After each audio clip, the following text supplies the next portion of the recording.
유영이의 잠 못 드는 밤 21번째 일기장.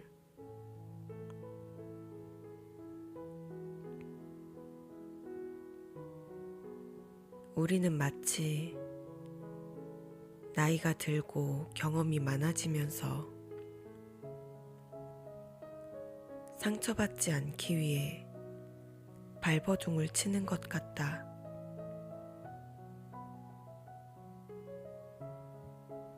그렇게 미움받지 않기 위해 반대로 사랑받기 위해 주변에 그리고 세상의 눈치를 보면서 정작 내 자신의 눈치를 보지는 않는다. 결국 나는 나 자신에게 가장 사랑받지 못하고 제일 상처받으며 미움받고 있지 않을까. 내일은 상처 주는 사람 중에 나 자신은 없었으면 좋겠다.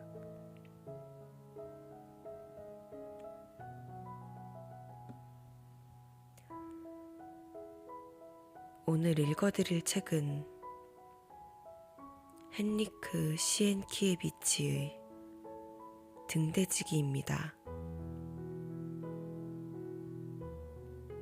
많은 걸 잃었지만 희망 하나 잃지 않기 위해 노력하며 살아온 노인이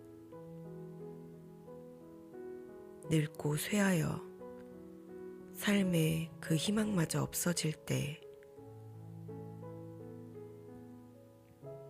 어둠 속에 등대의 빛 같은 한 줄기 희망으로 다시 한번 일어설 힘을 얻게 됩니다.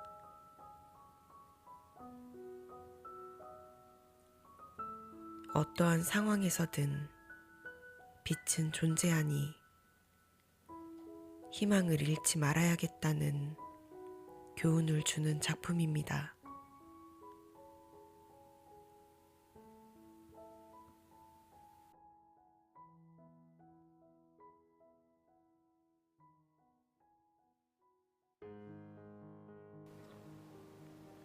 파나마 운하에 인접한 항구 도시 에스핀월의 등대지기가 어느 날 갑자기 사라졌다. 사람들은 등대지기가 간밤에 휘몰아친 폭풍우 때문에 작은 바위섬의 가장자리로 갔다가 익사한 것으로 추측했다. 그래서 등대지기의 자리가 갑자기 비게 되었고 급하게 사람을 구해야 했다.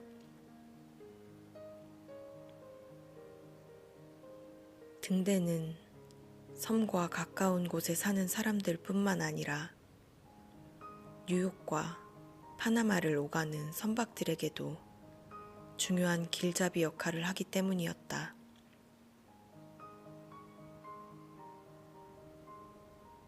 등대지기를 채용하는 일은 파나마 주재 미국 영사관의 소관 업무였다.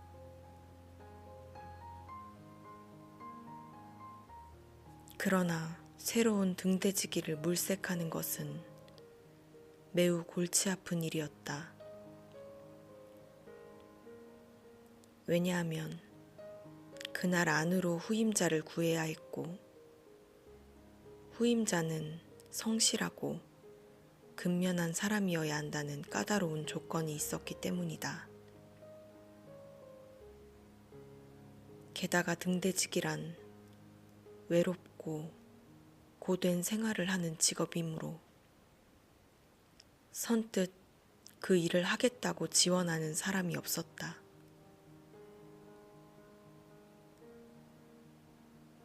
등대지기는 일요일이 아니면 섬을 한 발짝도 벗어날 수 없는 죄수와도 같은 생활을 했다. 식량과 물은 에스핀월에서 하루 한 번씩 오는 배가 날라다 주었다. 사람을 만나볼 수 있는 건 바로 그 시간뿐이었는데 배가 가고 나면 또다시 혼자가 되는 것이다. 하여간 등대지기란 수도자와 비슷해 은둔을 좋아하는 사람에게나 어울릴 직업이라고 할 수 있었다.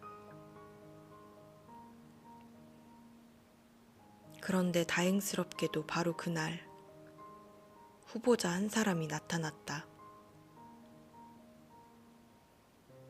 그는 70 고령의 백발 노인이었지만 상당히 풍채가 좋았고 첫인상도 침착하고 성실해 보였다. 아이작 펠콘 브릿지 영사는 말할 수 없이 기뻤다. 그는 먼 곳에서 온 듯한 푸른 눈빛의 노인을 면접했다. 영감님, 출신지가 어디신가요? 폴란드요. 지금까지는 어디서 뭘 하셨죠? 그저 여기저기 정처 없이 떠돌아다니면서 이런저런 일을 했죠. 하지만 영감님께서도 아시다시피 등대지기란 한 곳에 늘 붙어 살아야 하는 직업인데요.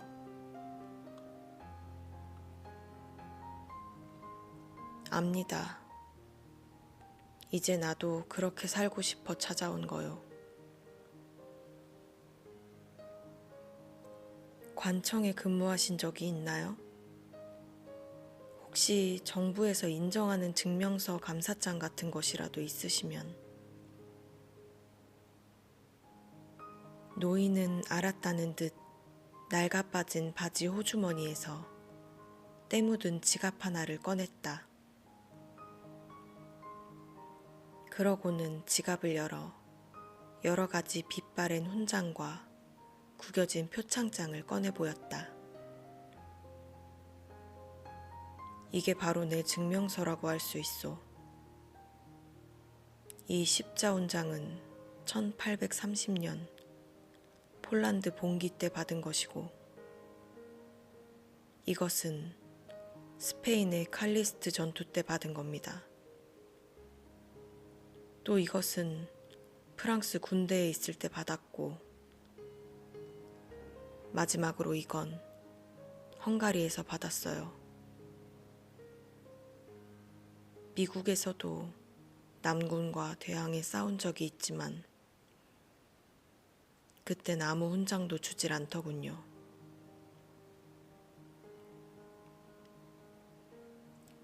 스카빈스키라.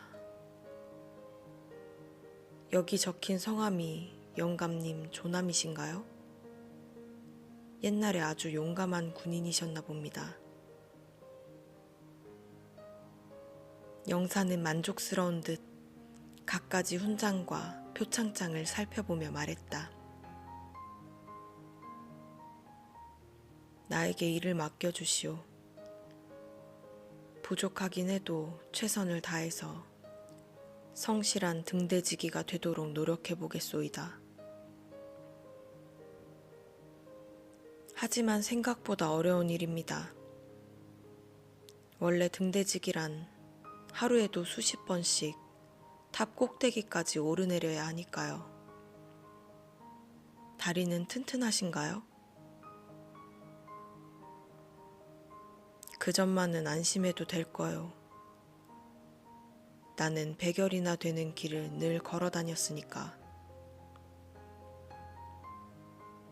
혹시 해상에서 근무하신 적이 있습니까? 해상 근무랄 것까지는 없겠지만, 포경선을 타고 3년쯤 바다에서 파도와 싸운 적이 있지요. 그렇게 바다를 누비던 할아버지께서 이처럼 고독한 곳에서 오래 머물 수 있을까요? 그래요. 하도 이곳저곳을 떠돌아다니다 보니까 이젠 한 곳에 가만히 머물러 살고 싶소. 영사님, 부탁드리오. 난 어딘가에 정박하지 못하면 곧 침몰하고 말 배와 같소이다. 하느님께 맹세코 열심히 일을 하겠소.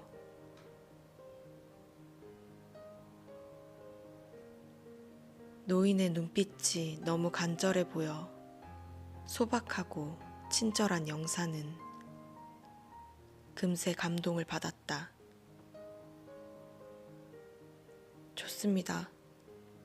그러시면 오늘부터 등대지기 일을 맡아 수고를 해주십시오. 그러나 한 가지 조건이 있습니다. 말씀해 보시오. 만약 영감님께서 직무를 게을리하신다면 그땐 곧 면직 처분이 내려질 겁니다. 그거야 당연한 일이지요. 노인의 주름진 얼굴에는 새로 얻은 직업에 대한 만족스러움이 파도처럼 번지고 있었다. 그날 밤부터 사람 하나 없는 외로운 섬의 등대에서는 스카빈스키 노인이 켜놓은 등대불이 칠흑 같은 바다를 밝게 비추기 시작했다. 노인은 망대에 올라가 바다를 굽어보며 지난 날들을 하나하나 되짚었다. 그는 대륙에서 일어난 전투에 4번이나 참전했으며 그 이후에는 여러 곳을 떠돌며 온갖 일을 다 해보았다. 성실하고 정직했던 그는 많은 돈을 벌었고 사람들에게 인정도 받았다. 그러나 번번이 빈털터리가 되곤 했다. 캘리포니아 주에서 농장을 했을 때는 가뭄이 들어 실패했고 브라질에서 무역할 때는 배가 아마존에서 침몰했다.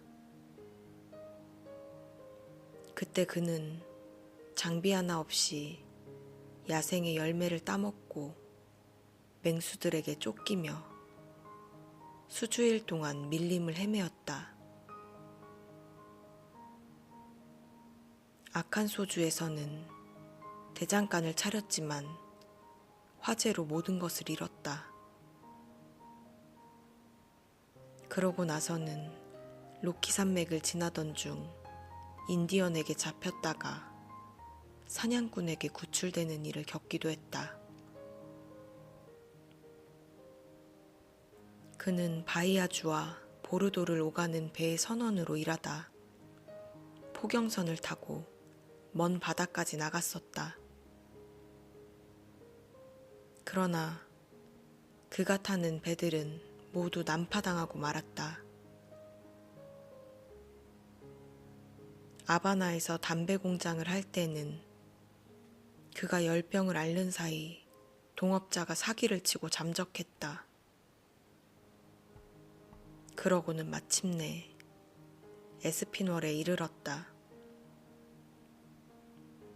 이곳은 그의 불운한 인생의 종착지가 될 것이다. 이 무인고도에까지 어떤 불행이 찾아오겠는가. 스카빈스키 노인은 한동안 자신의 운명을 비관하며 미치광이처럼 날뛰기도 했다. 엄청난 불행의 그림자가 그를 따라다니며 그의 앞길을 막거나 발을 걸어 넘어뜨리는 것만 같았던 것이다. 누구라도 역경에 계속 빠지다 보면 쉽게 좌절하고 자포자기하게 될 것이다. 그러나 스카빈스키 노인은 인내와 성실함으로 모든 어려움을 잘 극복해 나갔다.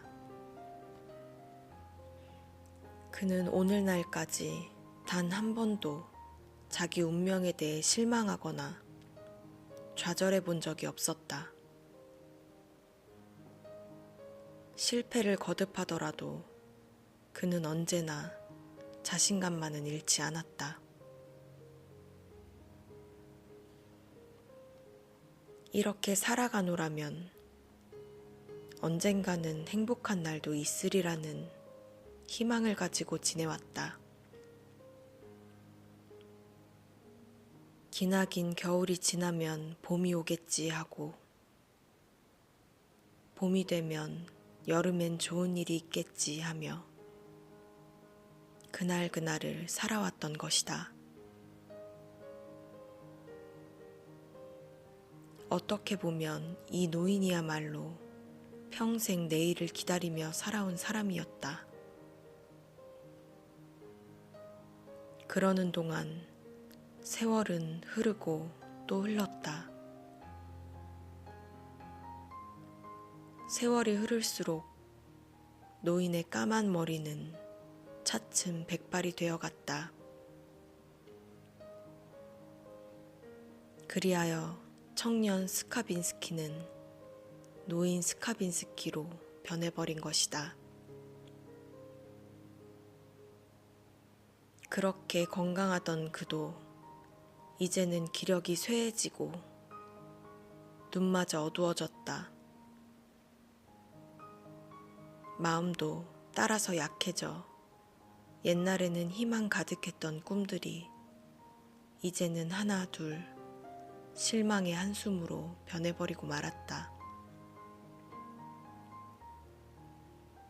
그러나 날이 갈수록 그를 더욱 괴롭히는 것은 떠나온 고향에 대한 불붙는 향수였다.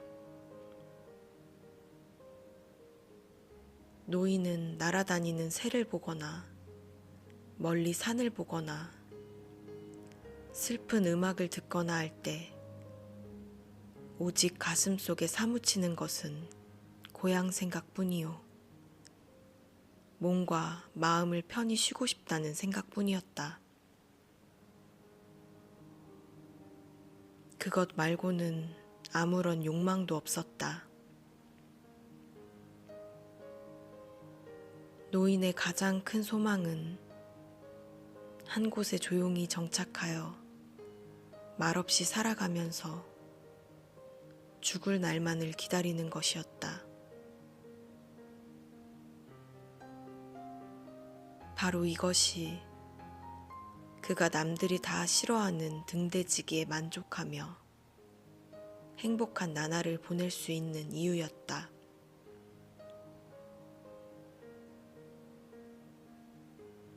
많은 시간이 흐르고 많은 날들이 지나갔다. 뱃사람들의 말에 따르면 파도가 심한 밤이면 캄캄한 바닷속에서 자신들을 부르는 소리가 들린다고 했다. 그 말이 사실이라면 늙은 사람에게는 그 소리가 더 어둡고 더 신비스럽게 들렸을 것이다. 그리고 인생살이에 지치면 지친 사람일수록 그 소리는 더 반갑게 들릴 것이다.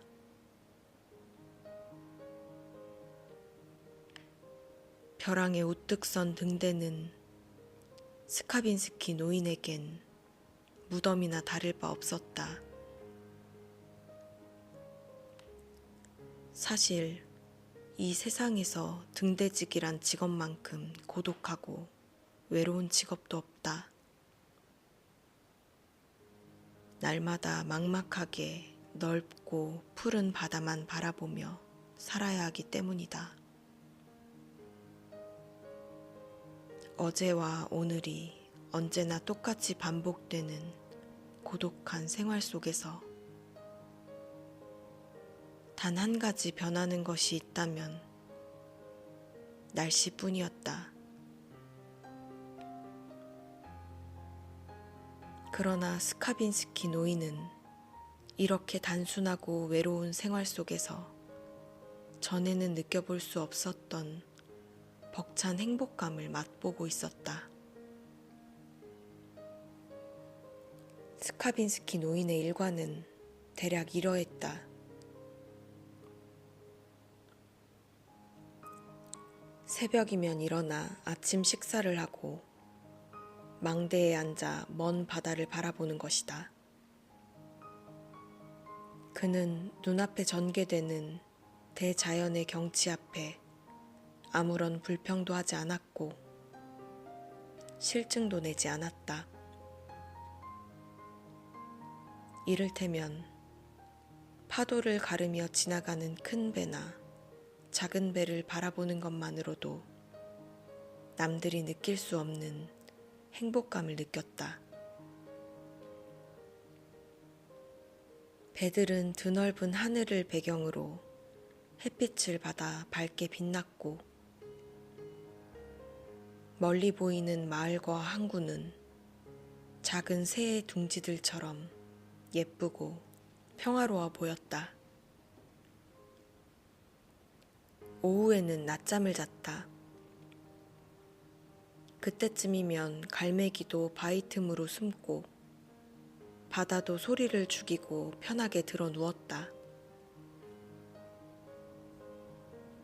햇빛은 절벽과 모래사장으로 쏟아져 내렸다. 노인은 더할 나위 없는 달콤함 속에 완전한 안식을 느꼈다. 노인은 이러한 행복이 꿈이라면 깨어나지 않기를 바랐다.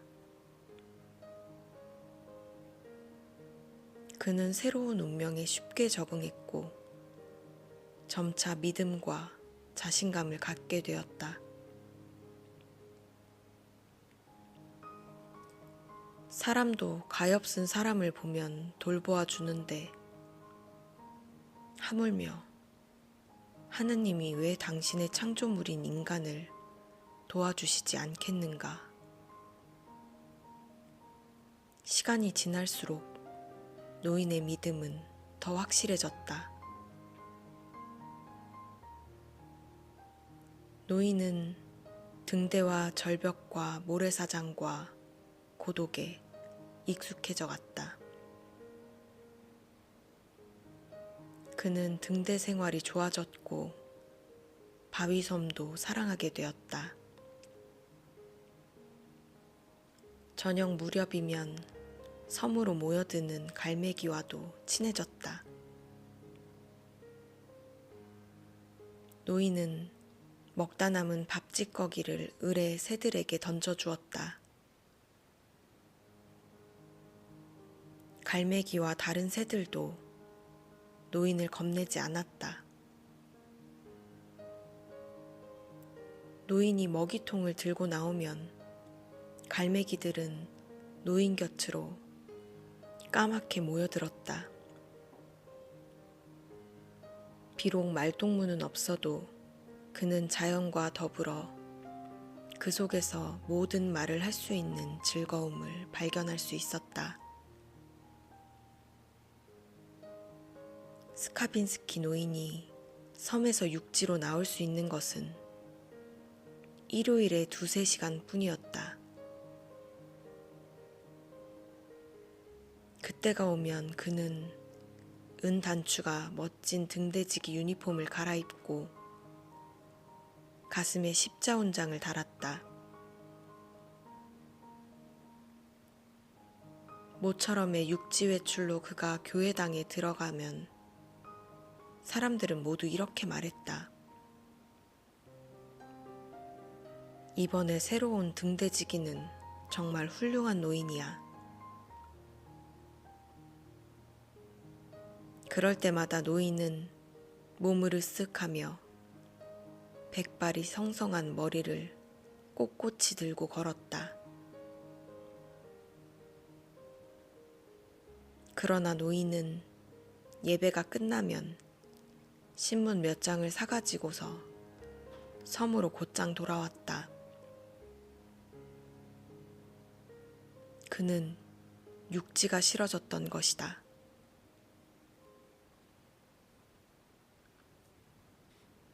그가 신문을 사보는 데는 몇 가지 이유가 있었는데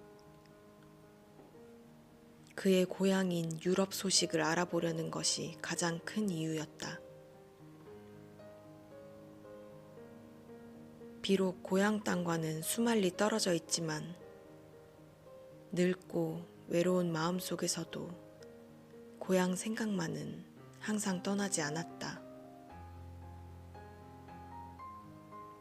섬에는 수주일에 한 번씩 연락선이 왔다. 연락선은 노인이 쓸 일회용품과 물을 싣고 온다. 노인은 그때마다 연락선의 존슨이라는 사람과 곧잘 이야기를 나누었다. 그러나 날이 갈수록 나다니기가 싫어져 나중에는 신문을 사러 육지로 나가지도 않았고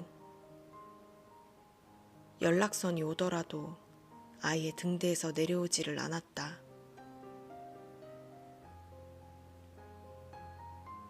그리하여 마침내는 그 누구도 등대지기를 볼 수가 없게 되었다.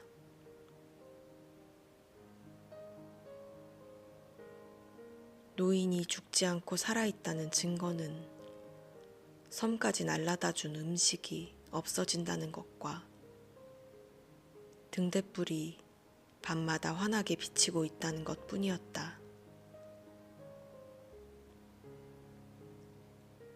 스카빈스키는 확실히 세상 일에 무관심해졌다.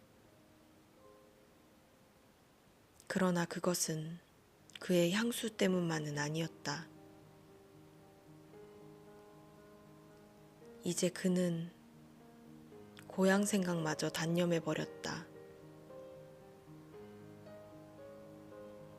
노인의 세계는 작은 바위섬에서 시작해 작은 섬에서 끝나는 것이 고작이었다.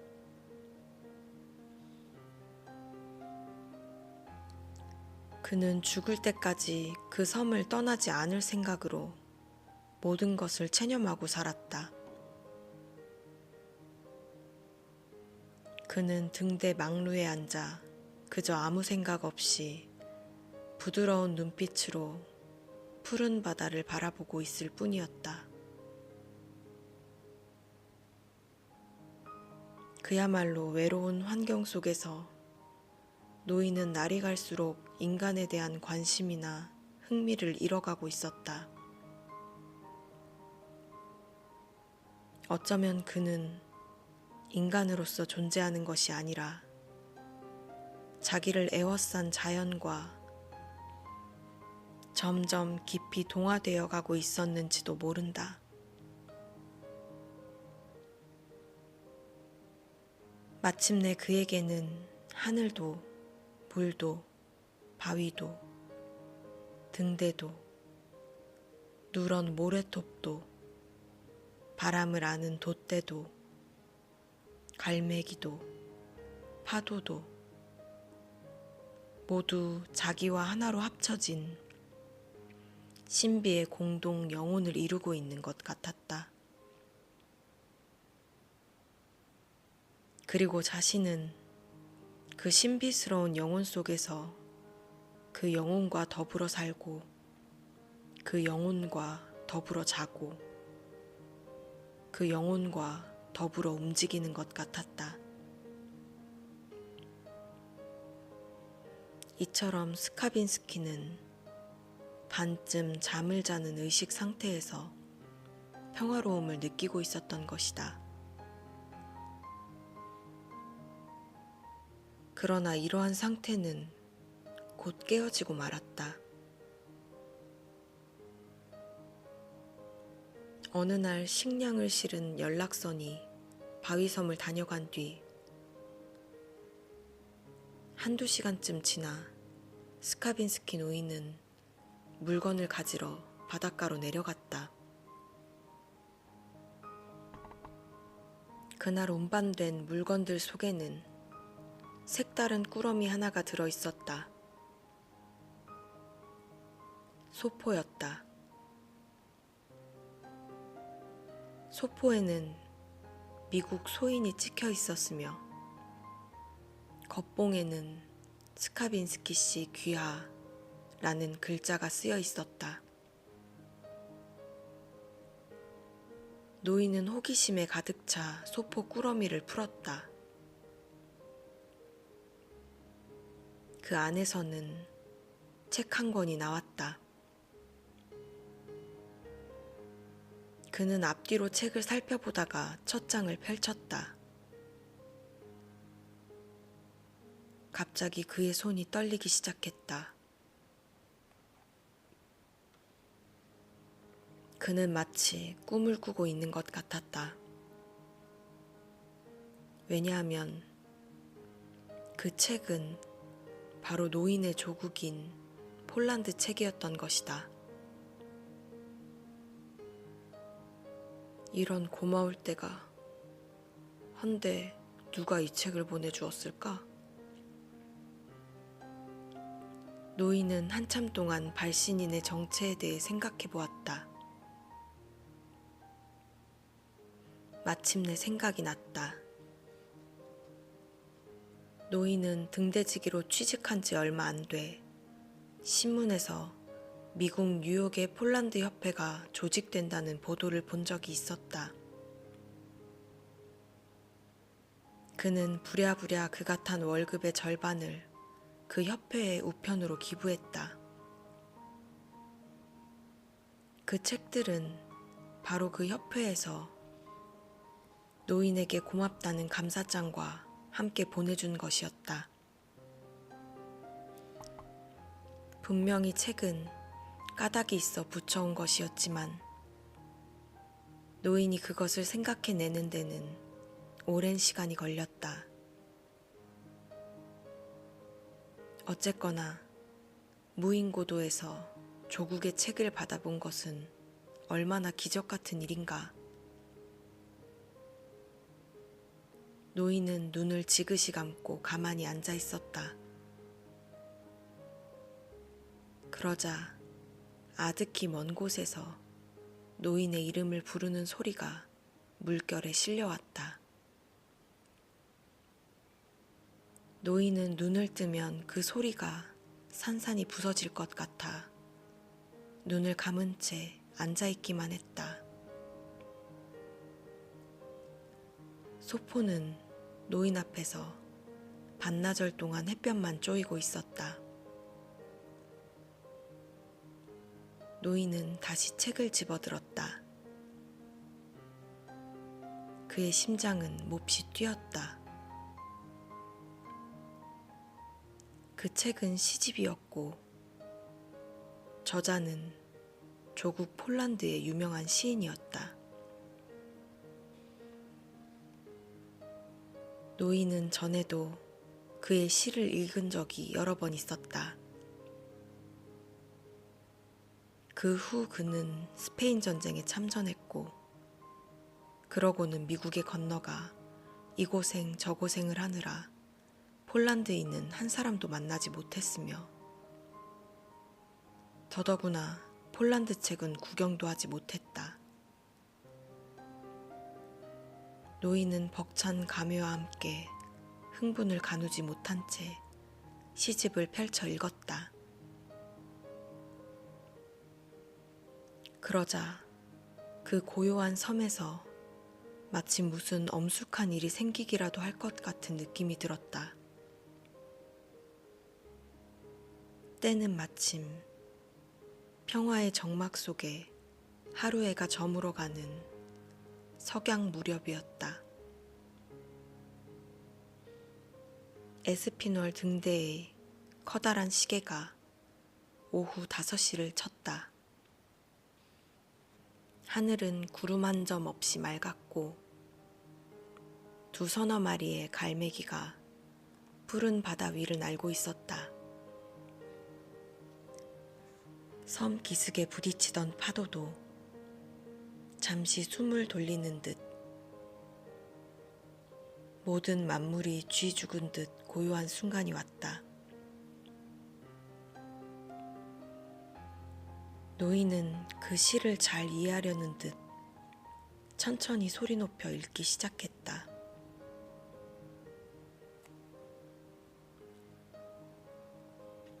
오, 나의 사랑하는 조국이여. 그대의 거룩한 모습, 어찌 황금엔들 비할 수 있겠는가. 그대를 잃어본 자만이 그 소중함을 알 것이니 이제야 비로소 나는 알았네.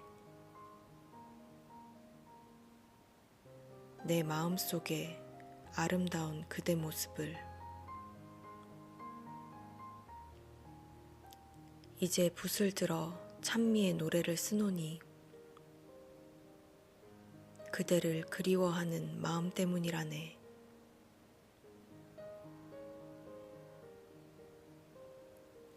스카빈스키 노인은 문득 읽기를 멈추었다. 글자가 눈물에 가려 잘 보이지 않았기 때문이다. 가슴 속에서 무엇인가가 산산이 부서져 목이 매도록 울음이 북받치는 것만 같았다.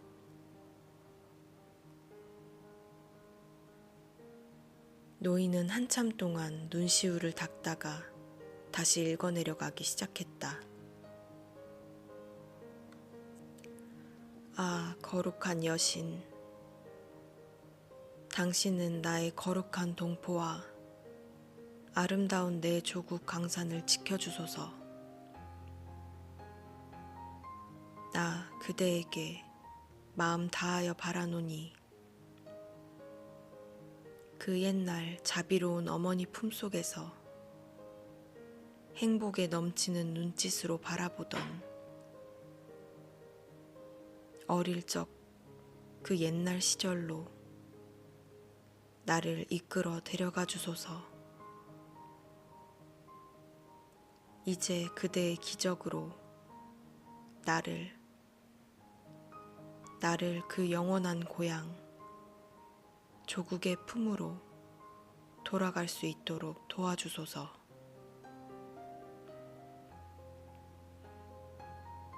노인은 흐느껴 울면서 모래사장에 엎드렸다. 치솟는 감정을 더 이상 견뎌내기가 어려웠다.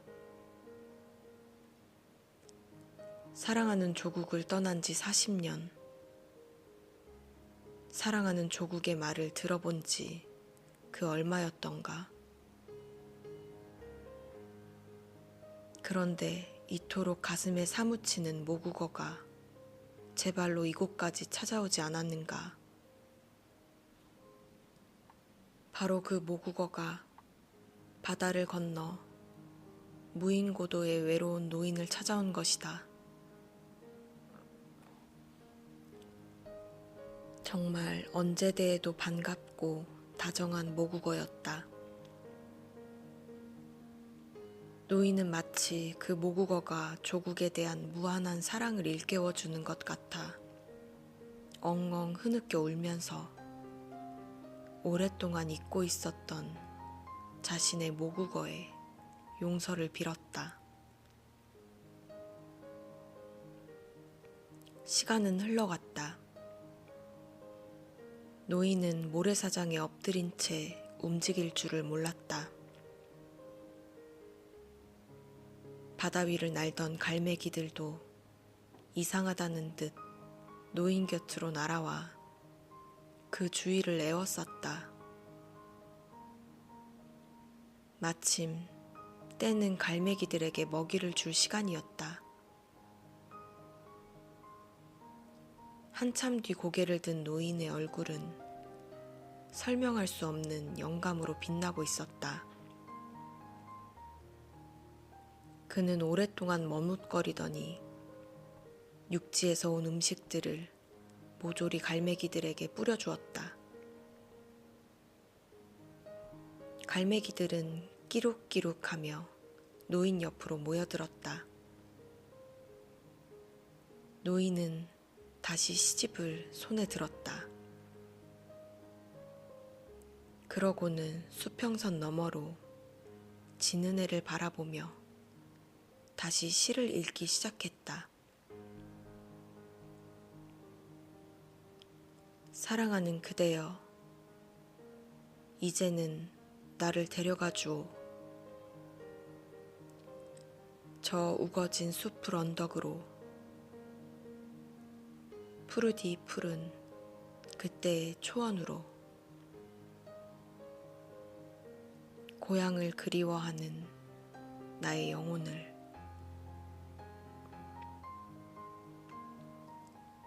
시집에 적힌 글자는 노을빛에 묻히고 말았다. 노인은 바위에 머리를 기댄 채 조용히 눈을 감았다. 그러자 그의 영혼은 오색 구름을 타고 그리운 고향으로 달려갔다. 숲이 보이고 맑은 시내가 보이고 고향의 옛 산과 들이 옛날 그대로 보였다. 모두들 그를 보고 나를 기억하시나요? 하고 물었다. 그는 모든 것을 기억하고 있었다. 들도 산도 여기저기 다정하게 모여있는 마을들도 모두 기억할 수 있었다. 밤이 왔다. 여느 때 같으면 등대불이 비춰야 할 시간이었다.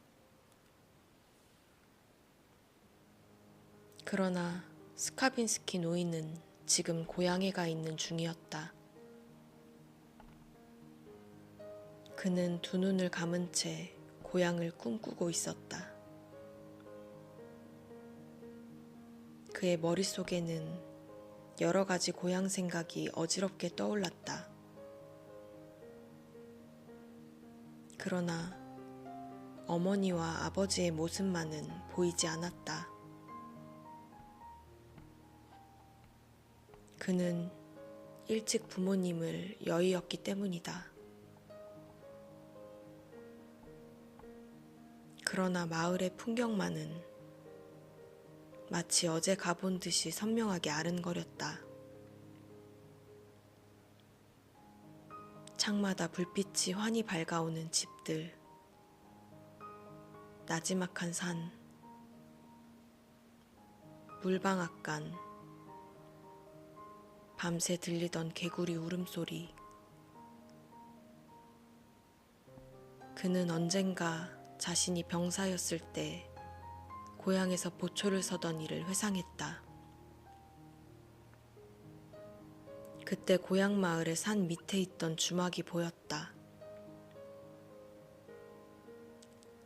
그 주막에서는 아직도 사람이 떠드는 소리와 노랫소리, 첼로 소리가 고요한 밤의 정적을 허물며 들려왔다.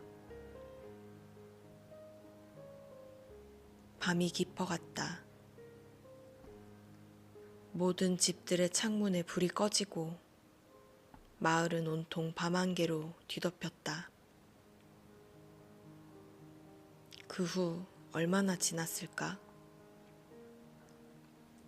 새벽 먼동이 트기 시작하더니 집집마다 닭의 울음소리가 들려왔다. 이 모든 풍경은 그야말로 폴란드가 아니고는 찾아볼 수 없는 아름다운 새벽 풍경이었다. 정말 아름다운 조국, 그리고 그리움이 사무친 조국이었다. 이렇게 고향 생각에 잠겨 있는 동안 갑자기 스카빈스키 노인의 귓가에 이상한 말소리가 들려왔다. 영감님, 영감님, 정신 차리세요. 네? 노인이 깜짝 놀라 눈을 뜨니 누군가 자기 앞에 서 있는 게 보였다. 그러나 아직까지도 노인의 뇌리에서는 고향에 대한 꿈이 채 거치지 않고 있었다. 그 사람은 다름 아닌 연락선 승무원인 존슨이었다. 어디 편찮으신가요?